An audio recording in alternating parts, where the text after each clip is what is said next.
You were a lawyer. Bye-bye. You never served. Don't act like you served. I've done more service as commander-in-chief than you. You were a lawyer. Bye-bye. A JAG lawyer. He calls him JAG lawyer. I call him another name. I can't say it. Liberals won't let me say it. Boom. Literally landslide. Landslide. Exclusive. Okay? NBC News exclusive. Ron DeSantis rejects Trump's 2020 election claims and says, of course, he lost. This is going to do numbers for him. I know this is going to do numbers for him, dude. It's just, finally, he's coming back. Let's go. So you recently said the election is what it is. You said all those theories that were put out did not prove to be true. So can we just put this to bed so you don't have to be asked about this a million more times? Yes or no, did Donald Trump lose the 2020 election? Whoever puts their hand on the Bible on January 20th every 4 years is the winner. And I don't think the election, and I've pointed out in that same quote, and I've said this from the very beginning, when they changed the rules for COVID, I think that was wrong. I think some of those changes were unconstitutional. When they do mass mail ballots, I think that's wrong. I think ballot harvesting is wrong. I think the Zuckerbucks were wrong. I think the fact that the FBI was working with Facebook and these other tech companies to censor the Hunter Biden story was wrong. And so I don't think it was the perfect election. I remember after a lot of the media was saying this is the most secure election in history. How could it be the most secure with those millions of mail ballots going out? At the same time, at the time after the election. It's so funny. He's saying mail ballots are wrong as he's the governor of Florida. Okay? What are you saying? You have only been able to win an election ever, a gubernatorial election, as a consequence of mail ballots. What the fuck are you saying? Bro, you're the governor of a state that does mail-in ballots. You fucking idiot. Why? First of all, this lady who ripped John Fetterman a new fucking asshole. She was like, "Whoa, well, Mr. Fetterman, a lot of people are saying you're R-worded because you can't fucking, because you had a stroke. What do you have to say to that, huh? You fucking," like, she was basically just like ripping into him in like ways that even I would consider fucking, in ways that even I would consider ableist. Okay, where is that smoke? Where is that fucking fire now? Just cut this argument in half by turning around and being like, okay, you're the governor of Florida. Fuck you mean you hate mail-in ballots? How did you, dude? You probably casted your own fucking ballot by mail unless you were literally going in for a photo op. What are you talking about? And they were talking about Maduro stealing votes on the voting machines or whatever, and none of those theories proved to be true. But here's the issue that I think is important for Republican voters to think about. Mods are so Why did we fast. have all those mail votes? Because of Trump turned the government over to Fauci. They embraced lockdowns. They did the CARES Act, which funded mail-in. Yeah, voting by mail is popular in the state. About a third of voters used it in the 2022 general election. We're talking about a state that is a geriatric holding ground. Okay? Old people vote by mail. And they do it even when they open up polling stations in their fucking old folks' homes on purpose. Okay? They love voting by mail. What the fuck? They don't want to stand. So, of course, they vote by mail in Florida like crazy. It's so odd that the governor of Florida would be like, yeah, voting by mail is dangerous. In ballots. Please, do your job, journalist. Do your fucking job. What are you doing? Ask this question. I'm going to lose my mind. What the fuck is happening? Across the country. Donald Trump signed that bill that funded the mail ballots that all the Republicans have been so concerned about. And also with the censorship of the Hunter Biden. That was Donald Trump's FBI that was working with that. He didn't have control over his own government. So me as the nominee, we will not let them run circles around us. If there is ballot, Florida, we ban ballot harvesting, right? I think that's what you should do. If there is ballot harvesting that's allowed in like Nevada, we are going to do it too. We're not going to fight with one hand tied behind our backs. And so I think all of those issues were very problematic. But at the end of the day, Donald Trump helped facilitate that whole set of circumstances. Okay, but respectfully, you did not clearly answer that question. And if you can't give a yes or no on whether or not Trump lost, then how can... Of course he lost. Trump lost the 2020 election. Of course. Joe Biden's the president. But the issue is, I think what people in the media and elsewhere, they want to act like somehow this was just like the perfect election. So I don't think it was a good run election. But I also think Republicans didn't fight back. You've got to fight back when that is happening, and you shouldn't have provided all the money to fund the mail-in ballots. Thanks. It's such a bad answer. Like Okay. people are saying good answer, but like he keeps trying to hit Donald Trump on like the dumbest issues. Like, okay, tell me you don't understand why Donald Trump is charismatic and loved without fucking using, without basically openly admitting it. Okay, this is how. When you say that, like, Donald Trump actually did a lot of things against his followers' interests, like you're missing the point. He said he was going to lock Hillary Clinton up. He didn't. He said he was going to build a wall. He didn't. Okay? He said he was going to do a lot of shit, but he didn't. It doesn't matter. You're missing why they love him. They love him because he gets liberals mad. You are too much of a clown to get liberals actually mad. When you were doing a lot of shit that gets liberals mad, you went way too far. The only reason why you have any kind of clout in the Republican Party is because you copied Donald Trump.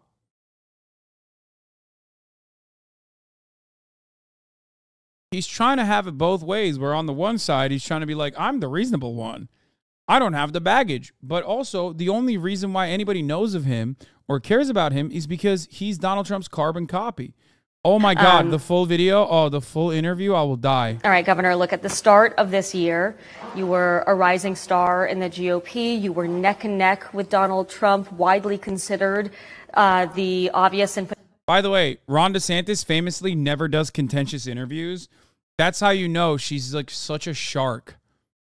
She ripped Fetterman an asshole, a new asshole, and suspiciously, the first time Ron DeSantis is giving an exclusive interview, it's to NBC, and like I doubt that she actually did anything that was contentious. Potentially the only viable primary challenger to the former president. Then you jumped in the race, and the story kind of changed. Trump has gained ground. You've lost ground. Donors are starting to look elsewhere. Challengers for the Trump alternative mantle are feeling emboldened. What happened? Well, that's a narrative. I don't think that's an accurate narrative. I mean, at the end of the day, we're here on the ground building the type of organization that you need in Iowa. We're doing the same thing in New Hampshire, and we are getting people every single day to sign up. Look, at the end of the day, in these early states, they want to see you.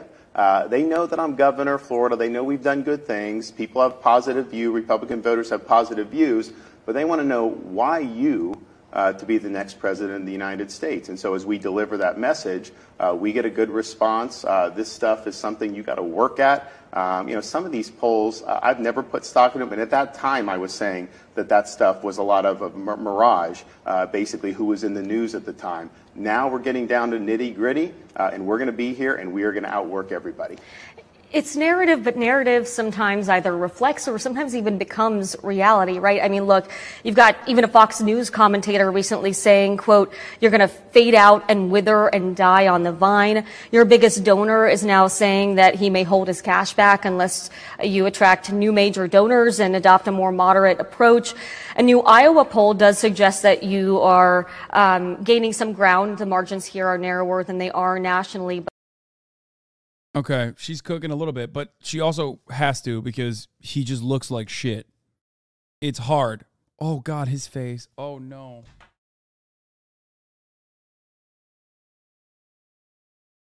Oh, no. Oh, no. That's what happens when you're fucking completely not tested, bro. He looks like he's about to cry.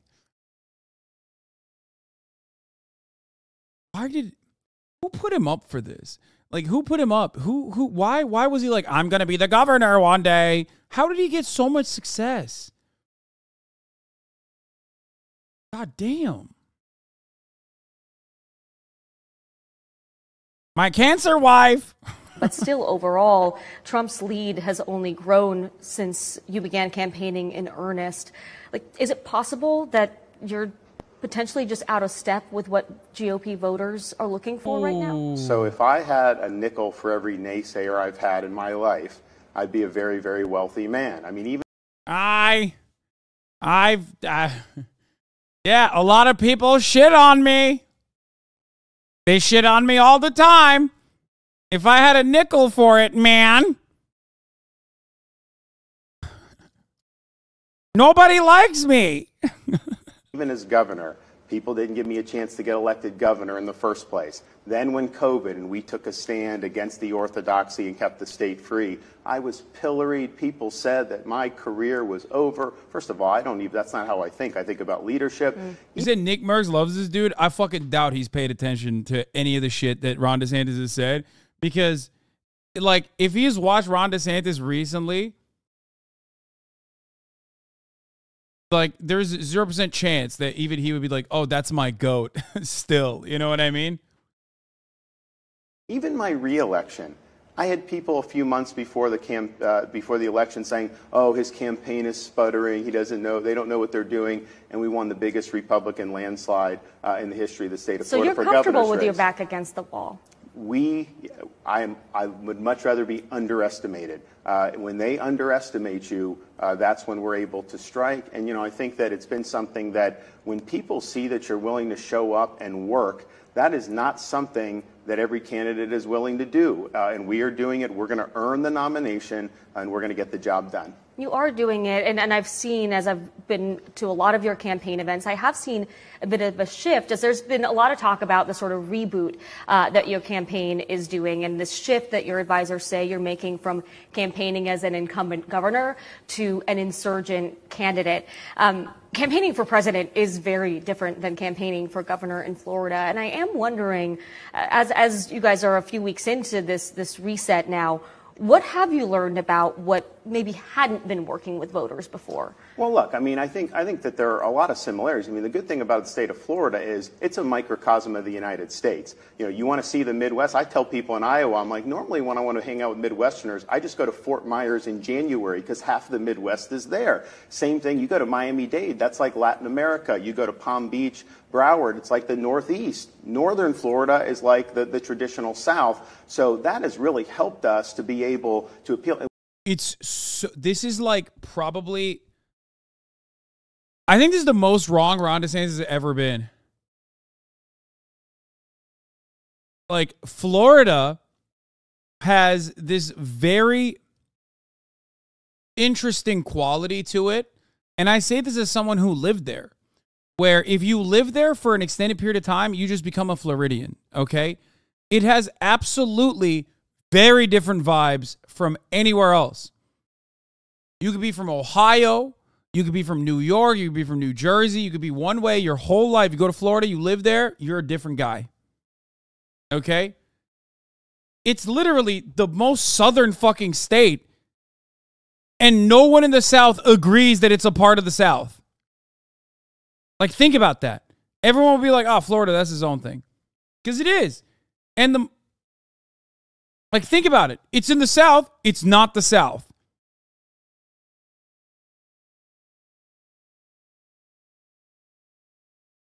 Parts of it are maybe like Alabama, right? I guess you could say that. But even then, not really.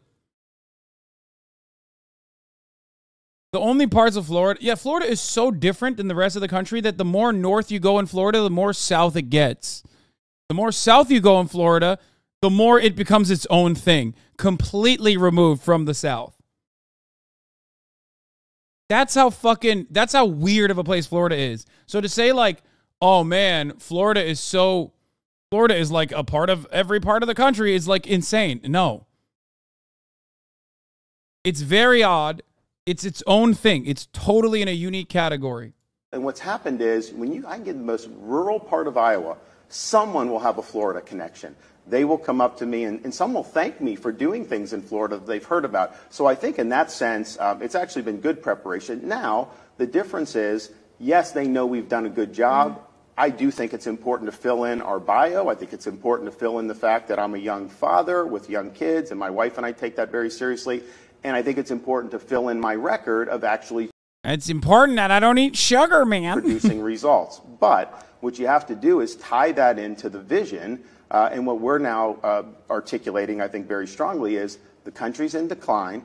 Decline's a choice. We can make a different choice in the next 18 months. I'm running for president to reverse the decline and to get us back on track. People, Republican voters, get that, and they want to see change to get us on a fundamentally different path. To the point about the engagement with voters, I mean, I have seen a difference, at the outset of your campaign. It was a lot of big stages, some distance between you and the voters. Now you're in the pizza ranches, you're in these diners, and you're really having some intimate conversations. And no, he's I am not. Curious. I mean, as you. Okay, that's glazing. Okay, chill. That's the. I've seen you in the pizza ranches. You're having great conversations. Like that 14-year-old you talked to, you were like, icy pop?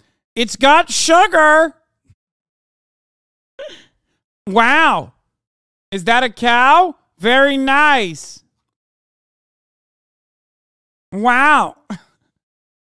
Yeah, when you hit that wow, I lost it. I was like, this guy's winning the state. There are learning curves on campaigns for anybody. What are you learning voters about what you might want to change or what you might want to focus on more or what hits people? Well, I think the thing that you notice, and this is no disrespect to you and your industry, but what the media is focused on is just different than what you see on the ground. Some of the stuff about the process and the polls, I've never had anybody ask me about any of that stuff. They're focused on issues that matter to them. A lot of concern about the southern border. Even in a place like New Hampshire, New England, you think that that's so far from the southern border, yet they have high overdose rates from fentanyl. It's getting in their communities. It's hurting their communities. Here in Iowa, they care about that. They care about education. People care about the economy. So really, it's just the more you're down on the ground answering questions, it refocuses you on, all the stuff day to day in the news cycle. And I get people need to do that. I understand. But ultimately, that's background noise. What matters is Pizza Ranch, the pizza buffet with fried chicken for chatters. That's like one of those things that like sounds great in theory, but in practice, it has to be awful. There is 0% chance that the combination of the two is actually good. I feel like in my mind, I want to believe like, oh yeah, I love pizza. I love fried chicken. Put them together and you sell it in the same location, it's probably dog shit. No, you're wrong. Wait, really? Am I?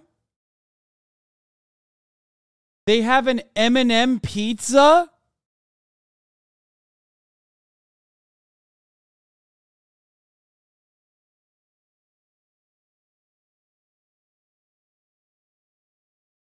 It's genuinely disgusting. The crust tastes like Play-Doh and the chicken smells like manure.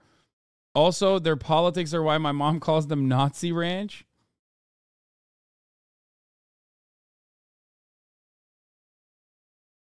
It's dessert pizza, not like pizza. Oh, okay.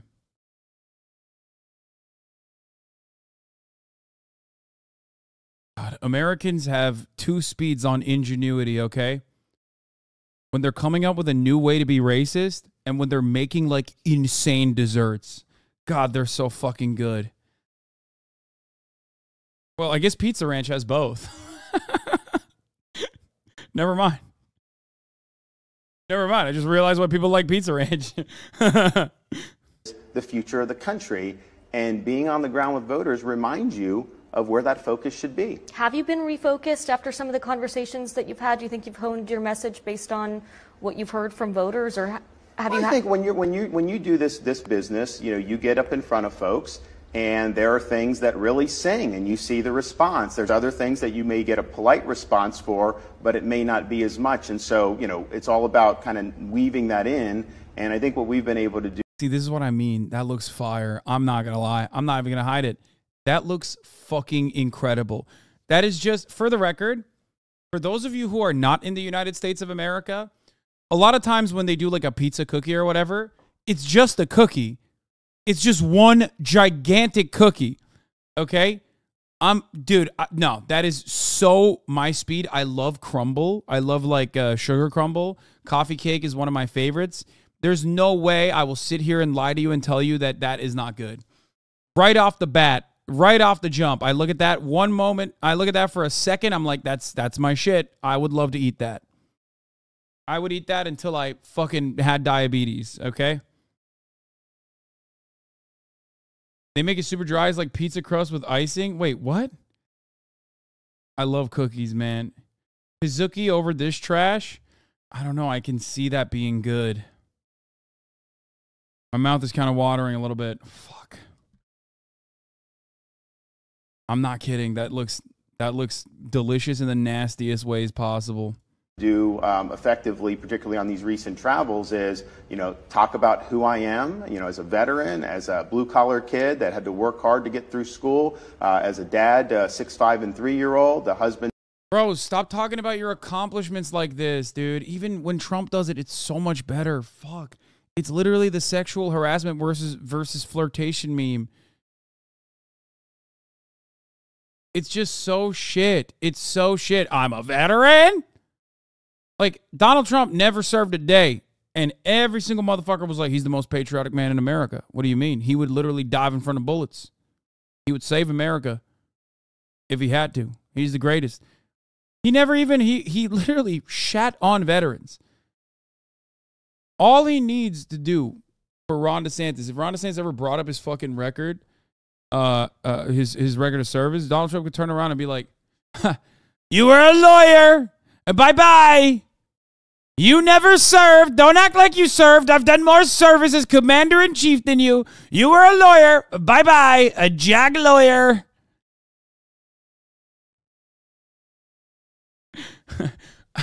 He calls him JAG lawyer. I call him another name. I can't say it. Liberals won't let me say it.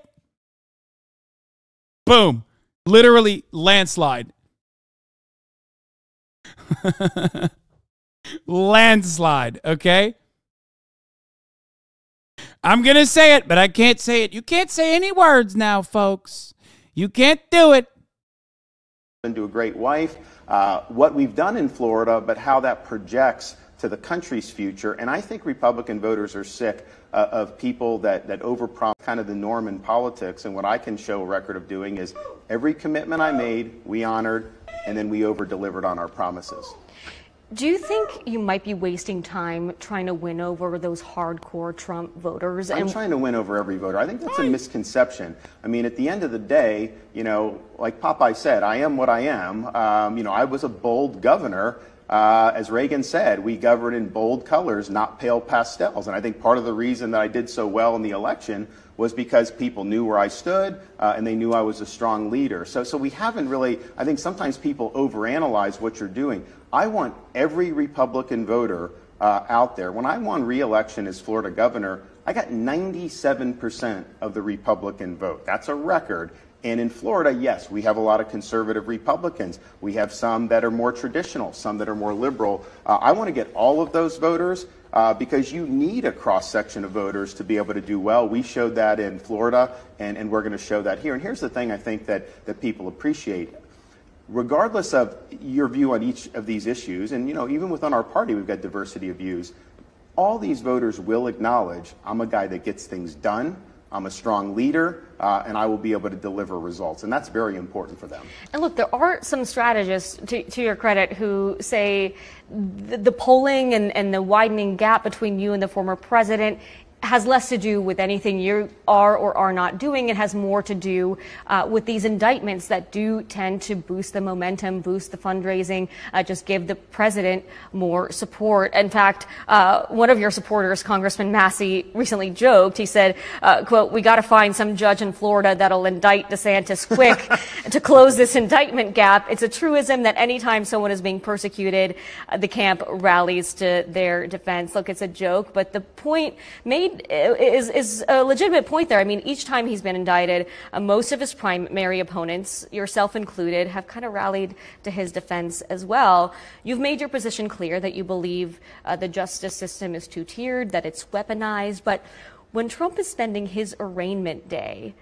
attacking you, I mean, why not fight back and point out the downsides of being a president who is under 3, maybe 4 indictments? Well, a couple things. One, it's not really about Donald Trump, because I think that if the justice system is not fair, if it is weaponized, and I talk more about Mark Houck, who was just a pro-life. say it. Just say it's because you're a pussy. Just say it. Activist had a SWAT team go to his house. I talk about the parents that were identified going to school board meetings in Virginia. Talk about the fact that the FBI had a memo identifying traditional Roman Catholics. Push the microphone. You know, it ends up being about Trump. But that is ultimately why it's more important than just one former elected official. Second thing is, you know, at the end of the day, I've been very clear about how we win the election. If the election is a referendum on Joe Biden's policies and the failures that we've seen, and we are presenting a positive vision for the future, we will win the presidency and we will have a chance to turn the country around. If, on the other hand, the election is not about January 20th, 2025, but January 6th, 2021, or what document was left by the toilet at Mar-a-Lago, if it's a referendum on that, we are going to lose. But and with that's Trump just in the the reality. race, you know, with Trump in the race, that is largely what it's going to be about. And right now, you're not fighting against Joe Biden. You're fighting against Trump. That's not a pathway for success for the Republican Party. I think a lot of our voters understand that. Look, one of the reasons I ran for president was because I think I'm the only candidate who can win the primary, win the general, and then actually get all this stuff done. The reality is you don't want distractions. I mean, this is hard enough, the issues facing the country. You've got to be focused. You've got to be disciplined. You've got to go in there knowing you want to talk about slaying the administrative state. They are not going to give up power willingly. You've got to be somebody that knows how to operate. You can't be suffering under distractions. You can't have all this other drama that's doing it. So I have made that point, and I think more and more Republican voters agree, yes, we think he's been treated poorly and unfairly, but that doesn't mean then that he's the guy you want to nominate against Joe Biden. So you recently said the election is what it is. You said all those theories that were put out did not prove to be true. So can we just put this to bed so you don't have to be asked about this a million more times? Yes or no, did Donald Trump lose the 2020 election? Whoever puts their hand on the Bible on January 20th every 4 years is the winner. And I don't think the election, and I've pointed out in that same quote, and I've said this from the very beginning, when they changed the rules for COVID, I think that was wrong. I think some of those changes were unconstitutional. When they do mass mail ballots, I think that's wrong. I think ballot harvesting is wrong. I think the Zuckerbucks were wrong. I think the fact that the FBI was working with Facebook and these other tech companies to censor the Hunter Biden story was wrong. And so I don't think it was the perfect election. I remember after a lot of the media was saying,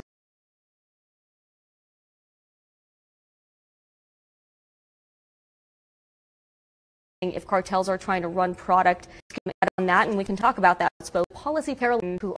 And if we do that, we'll be able to win. And to your point, I do talk to a lot of voters who are frustrated with these indictments because they do distract from the issues. And in Iowa and so many other places, no, the fuck you don't, okay? This idea is like, even if they're saying that, they're still pro-Trump, okay? I know, I fast-forwarded because we already watched that part.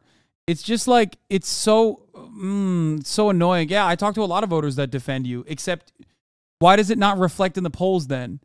You know what I mean? It's just so, it's so dumb. Right, Kaya? Kaya knows it's dumb. Kaya's like, Ron DeSantis is not winning shit, dog. That's what she thinks.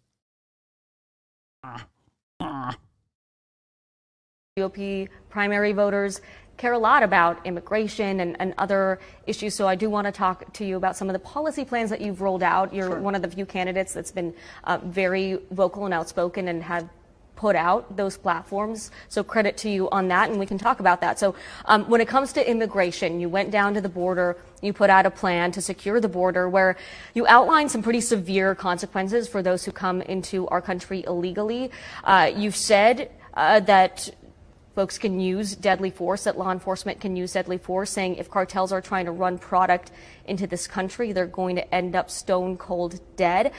How far might you take that method for preventing illegal crossings in general? Like under a DeSantis administration, would anyone crossing the border illegally potentially face deadly force from law enforcement? No, it's similar to like if you're in the military. You have rules of engagement. Anyone that's hostile intent or a hostile act, which the cartels are, you would then engage with lethal force. I think these cartels are basically foreign terrorist organizations. They are responsible for killing more Americans on an annual basis than any other group or country throughout the entire world. And yet this is just happening, and it's happening in communities all across the United States. You can find these angel mothers who've lost children to fentanyl overdose in virtually any community in the United States. And it really hit me when I was down in Arizona. Most of the border doesn't have a wall, of course, but there was parts where there was a wall.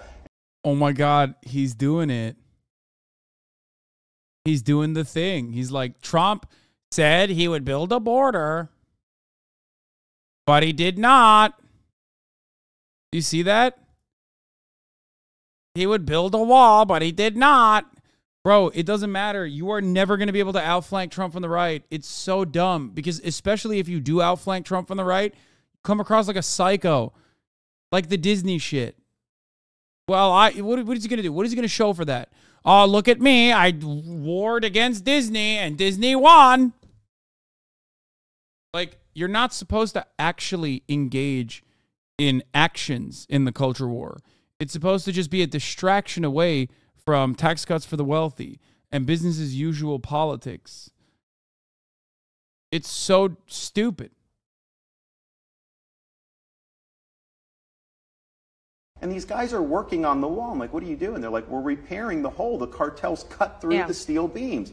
So if you see that happening and they got the satchel of fentanyl strapped to their back, you use deadly force against them, you lay them out, you will see a change of behavior. You have to take the fight to the cartels. Otherwise, we're going to continue to see Americans dying. Well, and I spent a lot of time at the border, too, and I'm sure, as you know, it's not a monolith, right? In the Rio Grande Valley, you've got a lot of families with young children crossing, whereas you go somewhere like Arizona, Cochise County, you've got a lot of single men. But the cartels will use the children and they will use the families to help camouflage the illicit activity. Right. And the children...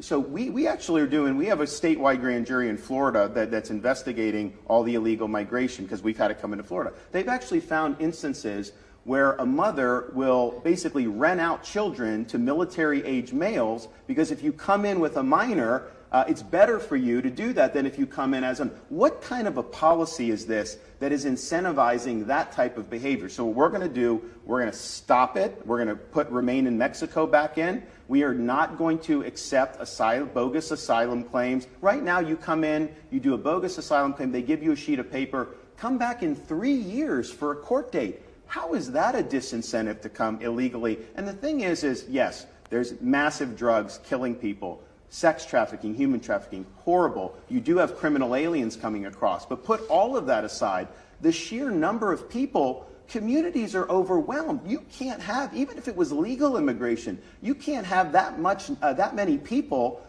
pouring into communities. It puts stress on schools. It puts stress on healthcare, criminal justice, the whole nine.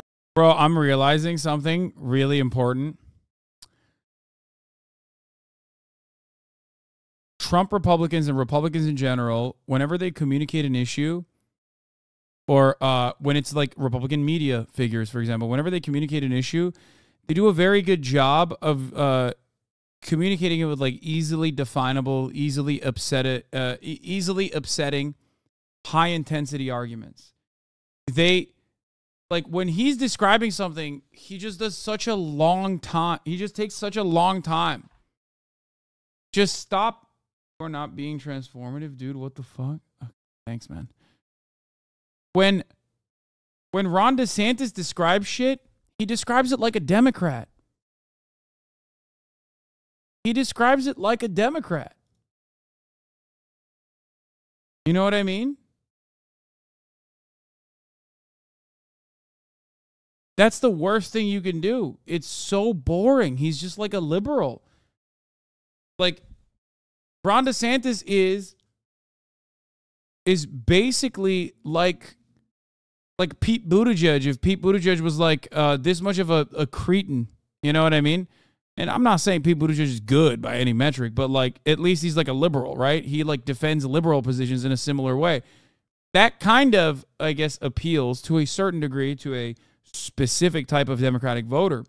But Ron DeSantis, on the other hand, is just like trying to appeal. He is like Elizabeth Warren. Yeah. He is. He is like with like Hillary Clinton's charisma. Like what he was, basically what he just described is he's going to start killing babies crossing the border next to military age males because there's this scheme in his mind, right?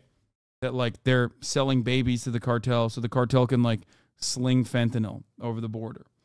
And even then, instead of just saying like, we're going to kill Mexican babies, which would be the punchy version of this, it would really piss off the liberals. Okay.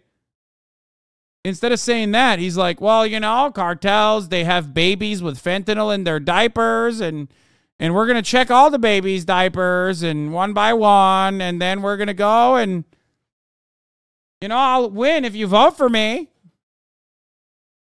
Bullshit. So we'll stop it. We will actually build a border wall. I mean, I think that, you know, we have good experience of getting things done in Florida, so we will do that. No jumping. But I think being willing to lean in against the cartels is going to be the critical element. But to that point, I mean, you know, you yourself were an advisor to Navy SEALs. You know how hard it is sometimes when it comes to rules of engagement, how to tell good guys from bad guys, especially when folks are crossing the border under cover of night. How do you discern if it's... By the way, I love the liberal not reeling in shock after Ron DeSantis said, we're going to start killing babies alongside these like cartel members. And instead of the liberal NBC commentator here, instead of going, did you just say you would shoot babies at the border? Goes, well, the logistics of this, sir, how will you figure out the good guys or the bad guys? Like, why don't you just like break down what he just said? How do you know which babies are evil versus which babies are not evil? That's awesome. Like, that's your job. Your job as a impartial journalist is to just not even ask. You just said you're going to start murking babies. That's weird. Okay. Moving on. It's awesome. This is what pops off as like good journalism in America at this point. It's really good. It was great. He said everyone with a satchel gets murked. Yeah, seems legit. Seems like a good way to do this. It's a child, a mother, or obviously, a cartel member. If it's a child, I mean, you're not going to do that. But I mean, they have... Right, but a pregnant mom in a baseball cap with a backpack They have indications. Okay. I mean, I mean, if you have people blowtorching through a border wall, that is not going to be... That's not but as you mentioned, the wall isn't everywhere. How do you know you're using deadly force against the right people? It's the same way you would do in any situation. Same way a police officer would know. Same way somebody operating in Iraq would know. You know, these people in Iraq at the time, they all look the same. You didn't know who had a bomb strapped to them, so those guys have to make judgments. But the fact that we're going to stop the phony asylum claims and stop the invasion, that's going to be half of it. Because here's the thing. If people know that coming illegally is not going to be a benefit, they're not going to make that whole trek knowing that they're not going to be able to get entry. The reason why people keep coming is because they know the United States has a ridiculous policy where they're literally on an app. All right, folks. That's gonna do it for the time being. Billy Ichiban is here, and I am going to we're gonna start setting up for the broadcast. There's a lot to cover. We got through a lot today. The XG debate was pretty good. It was fun content at least, but unfortunately, I'm chilling if Austin's not here. Well, okay. I mean, we can keep going. Oh fuck. Kaya is so unhinged right now. Holy shit. Invite Will to the fuck off. Oh, dude, you want to hear something funny? Sure. So